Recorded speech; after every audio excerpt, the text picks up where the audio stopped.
Hi అండి, welcome to Sandhya home made. Egg rice చేద్దామా? Regular గా చేసే కంటే కొంచెం డిఫరెంట్ గా చేద్దాము. ఫస్ట్ అయితే ఒక మిక్సీ జార్లో కొంచెం కొత్తిమీర, ఒక పచ్చిమిర్చి, అల్లం, వెల్లుల్లిపాయ, కొన్ని జీడిపప్పులు వేసుకొని మిక్సీ పట్టేసుకోవాలి ఇలా పేస్ట్ లాగా. తర్వాత స్టవ్ మీద ఒక ప్యాన్ పెట్టేసుకొని ఆయిల్ వేసుకొని ఒక చిన్న సైజు ఆనియన్ని ఇలా చిన్న చిన్న పీసెస్గా కట్ చేసుకొని వేసుకొని వేయించుకోవాలి. ఇవి వేగిన తర్వాత మనం మిక్సీ పట్టేసుకున్న పేస్ట్ని కూడా వేసేసుకొని కొంచెం పచ్చి స్మెల్ పోయేంత వరకు ఫ్రై చేసుకోవాలి. ఇప్పుడు ఇందులోనే టేస్ట్కి సరిపడా సాల్ట్, కొంచెం పసుపు కూడా వేసుకొని 2 నిమిషాలు ఫ్రై అయిన తర్వాత మనకి కావాల్సిన ఎగ్స్ యాడ్ చేసుకోవాలి.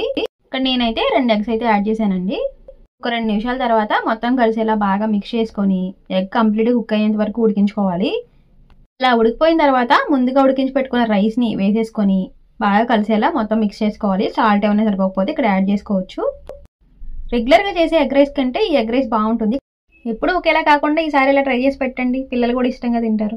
నేనైతే మా పిల్లలకి ఈరోజు లంచ్ బాక్స్లోకి ఈ ఎగ్ రైసే పెట్టాను. మీరు కూడా ట్రై చేసి నచ్చితే లైక్ చేయండి.